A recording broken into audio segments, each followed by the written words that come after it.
స్తోత్రములు చెల్లిస్తున్నాను నాయన. అయ్యా కోటాను కోట దేవదూతల మీద, ఇశ్రాయేలు దూతల మీద, మా దూతల మీద ఆశీర్వాదమైన పరమ తండ్రి నీకు స్తోత్రములు చెల్లిస్తున్నాను. పరివారి కరులు దేవరగా అగ్నిరథములు గుర్రములు ప్రాంగణములు చుట్టుముట్టుకుంటే ఈ ప్రాంగణములు చుట్టుముట్టమని ప్రార్థిస్తున్నాను. నీ ప్రసన్నత ఎక్కడ ఉందని ప్రార్థిస్తున్నాను. అయ్యా నీ దేవదూతల సైన్య సమూహం అయినా ఈ ప్రాంగణము గ్రామ ప్రజలు చుట్టుముట్టమని ప్రార్థిస్తున్నాను. మా మధ్యకు రమ్మని నేను ఆహ్వానిస్తున్నాను. నన్ను నీ సమూహాలను మరుగుపరిచి నీవే మాట్లాడి మహిమ పొందమని నజరేయుడైన యేసుక్రీస్తునామమున అడిగి వేడుకుంటున్నాను ప్రియ పరలోకపు తండ్రి. ఆమేన్.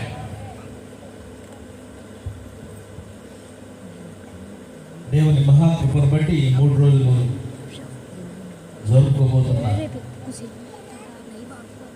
ఈ సువార్త సభలకు దేవుని ఆహ్వానించి ఆయనే అధ్యక్షత వహించి ఈ కార్యం అంతా జరిగించి ఈ గ్రామ ప్రజలను దీవించి ఆశీర్వదించుగాక. ఇప్పుడు చదవబడిన లేఖనంలో పరలోకములో తన ఆధిపత్యాన్ని, తన సర్వాన్ని విడిచిపెట్టి మానవ జాతిని విమోచించేదానికి దేవదేవుడు పరలోకం నుంచి భూమి మీదకి దిగి వచ్చాడు. నరావతారిగా స్వయంభూడుగా ఆయన కన్య గర్భాన్ని. అందుకనే మత్తయి సువార్త 1వ అధ్యాయం 16వ వచనాన్ని చూస్తే మీరు ఆమె యందు క్రీస్తు అనబడిన యేసు పుట్టెను అని ఉంటుంది. ఆ పేరు వెంకట సుబ్బయ్య నాయుడు అండి పిలుస్తారు. వెంకట సుబ్బయ్య అని పిలుస్తారు, బీజేపీ సుబ్బయ్య అని పిలుస్తారు, కాంట్రాక్టర్ సుబ్బయ్య అని పిలుస్తారు. నాకు ఎన్ని పేర్లు ఉన్నాయంటే రకరకాల వృత్తిని బట్టి, ధర్మాన్ని బట్టి, తండ్రిని బట్టి. నేను ఆల్రెడీ స్టిల్ బీజేపీలోనే ఉన్నాను, జిల్లా ఎగ్జిక్యూటివ్ మెంబర్. నాకు ఇప్పుడు 60 సంవత్సరాలు. 50 సంవత్సరాల దాంట్లో స్టేట్లో పోవాలి బాధ్యతలోకి. నాకు ఈ జిల్లా బాధ్యత చాలని చెప్పి నేను అక్కడ ఆగాను. యేసు ప్రభుని నమ్ముకునే దానికి ఒక వ్యక్తికి యేసు ప్రభు మనకి ఎంతవరకు తెలుసు అనే దానికి మీకు పరిచయం చేస్తున్నా. చిన్న ఎగ్జాంపుల్ చెప్తాను చూడండి. ఇక్కడ కారపొడి ఉంది. అమెరికాకి తీసుకెళ్ళారు అనుకో కారపొడిని, అక్కడ తీయక మారిపోతే దానిలో ఉన్న స్వభావం ఏంటి? ఇక్కడున్న కారమే అమెరికా పోయిన కారణమే, ఇజ్రాయెల్ దేశంలో పోయిన కారణం, మా ఊర్లో కారణం, మీ ఊర్లో కారణం ఏదైనా ఒకటే కదా.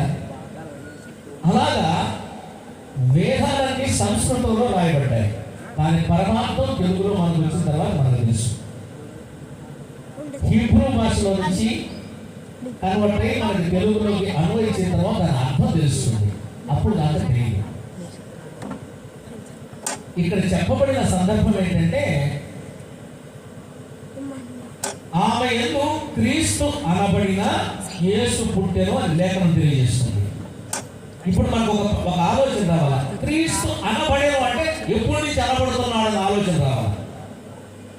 ఈ ప్రశ్న రావాలా? క్రీస్తు అంటే అర్థం ఏంటి? అభిషిక్తుడు అని అర్థం. ఇజ్రాయెల్ ప్రజల మధ్య ఎల్లప్పుడూ అభిషిక్తుడు ఉంటాడని లేఖన సత్యం మనకు తెలుసు. క్రీస్తు అనబడిన యేసు పుట్టెను రక్షించేదానికి మానవ జాతి అంతటికి ఒకే నామం కింద పరలోకంలో ఒక దైవ సభ జరిగింది. నేను ఎందుకు ఈ మాట తెలియజేస్తున్నానంటే అసలు తగు ఎక్కడ వచ్చింది, సమస్య ఎక్కడ ఉంది, మూలం ఏంటి?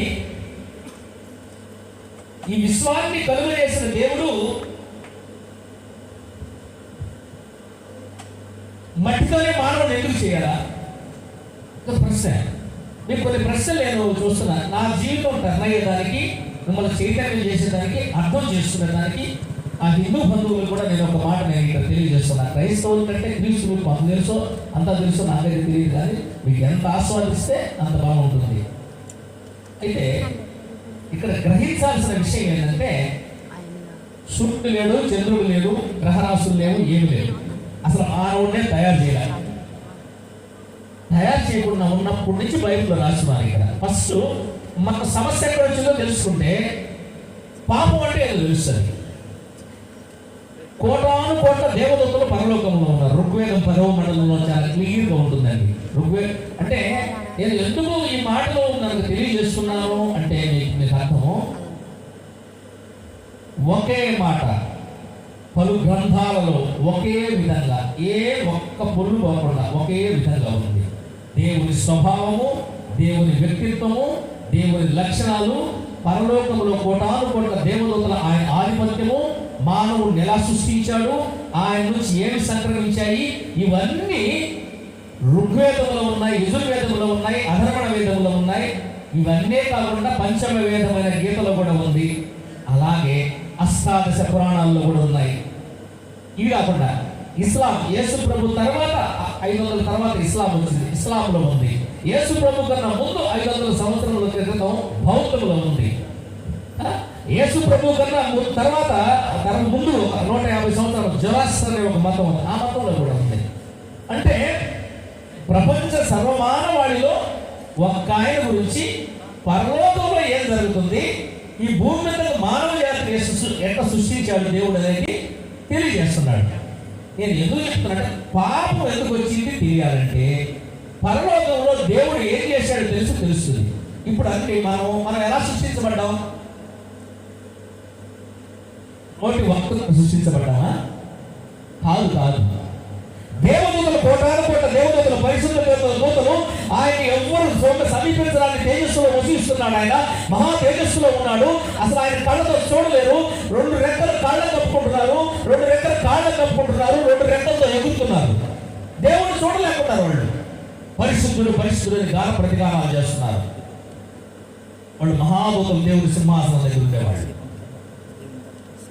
7 మంది ప్రధాన దూతలు, మిఖాయేలు, సమూయేలు, గబ్రియేలు, గాబ్రియేలు, ఇక్కడ నుంచి చెప్పబడిన దేవదూతలు అందరూ దేవగణము ప్రధాన దూతల ద్వారా అడ్మినిస్ట్రేషన్ చేస్తున్నాడు ఆయన.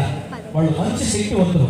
చంద్రుడి మీద, సూర్యుడి మీద, ఈ భూమి మీద, పంచభూతాల మీద అధికారం కలిగిన దేవదూతలు ఉన్నారు. ఇక్కడ మన గవర్నమెంట్ లో ఎన్నైతే సైనిక విభాగాల్లో మనకు భద్రత కల్పించే విభాగాల్లో ఉన్నాయో దేవదూతలు కూడా అన్ని క్యాడర్స్ ఉన్నాయి పరలోకంలో. వాళ్ళందరూ ఆయన నోటి వాక్కు ద్వారా సృష్టించాడు. గుర్తుపెట్టుకోండి. మనల్ని మాత్రం ఆయన పోలికతో సంస్థానం చేసుకున్నాడు. ఈ 2 మధ్యలో ఎందుకు చేయాలనే ఆలోచన వచ్చిందంటే ఆ ఆలోచన మీ దగ్గర చూస్తున్నాను నేను. యేసు ప్రభులు వారు దేవుడా కాదా? యేసు ప్రభులు వారు సృష్టికర్త కాదా? యేసు ప్రభు నమ్ముకుంటే పాపం పోతుందా పోదా? ఆయన పాపాలు క్షమించడానికే వచ్చాడా? ఆయన ఎంత కరుణామయుడేనా లేకుంటే మహోగ్రుడుగా ఉన్నాడా? అసలు ఏంటి ఆయన క్వాలిటీస్? ఎందుకు ఆయన నమ్మాలి? ఆయన నమ్మకుండా ఇంకెవరన్నా నమ్మితే పాపం పోద్దా? పాపం లేని దేవుడు ఎవరన్నా ఉన్నారా? ఈ ప్రశ్నలకు మనం నేను సమాధానం చెప్తాను. అసలు జన్మ ఉందా? జన్మాంతరం ఉందా? మానవుడికి ఇంకొక జన్మ ఉందా? అసలుకి బైబిల్ ఏం చెప్తుంది, వేదాలు ఏం చెప్తున్నాయి? నా బంధువులందరూ నేను వినాలని నేను ప్రతి ఒక్కరు, ఎందుకంటే నేను ఆ ట్రాక్ నుంచి వచ్చాను కాబట్టి ప్రతి ఒక్క హిందూ నా బంధువే. నేను నడుస్తున్న విధానం అది. నేను ఎందుకు చెప్తున్నానంటే అది గ్రహించాలని మనం చేస్తున్నా.